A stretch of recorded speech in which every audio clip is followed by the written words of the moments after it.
just on the other side of this fence is perhaps one of the most iconic homes in all of America, the Playboy Mansion. It's where Hugh Hefner died at natural causes at the age of 91. He started Playboy in the 1950s, turned it into a worldwide brand, and quickly realized sex sells.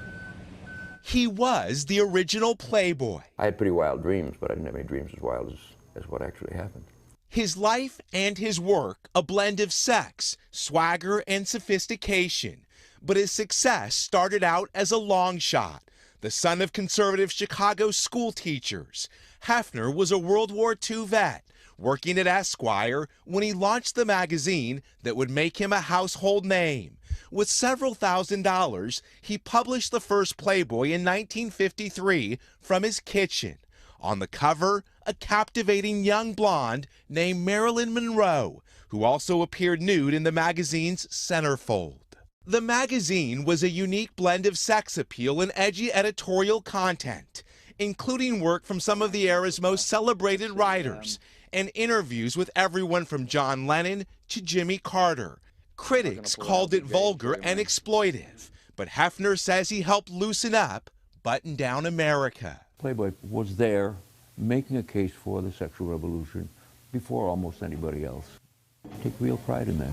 Hefner turned Playboy into a media empire, opening a string of exclusive clubs in the 60s and 70s that introduced the world to Playboy bunnies, later expanding the magazine's reach through shrewd merchandising, movies, and TV. He also created one of the most famous residences in the world, the Playboy Mansion, known for hosting celebrities and all-night parties. He reveled in the success, rarely shedding his trademark silk pajamas and smoking jacket, and surrounding himself with an endless bevy of beauties.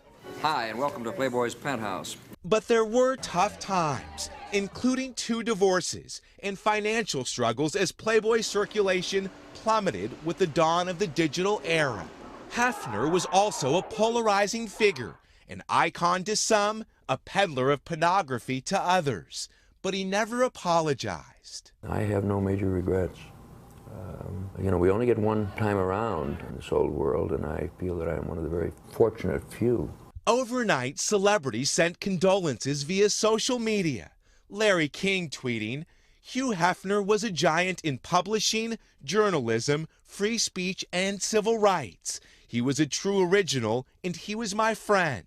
Rest well, Hef." And actress and former Playmate Jenny McCarthy writing, "R.I.P. Hef, thank you for being a revolutionary and changing so many people's lives, especially mine.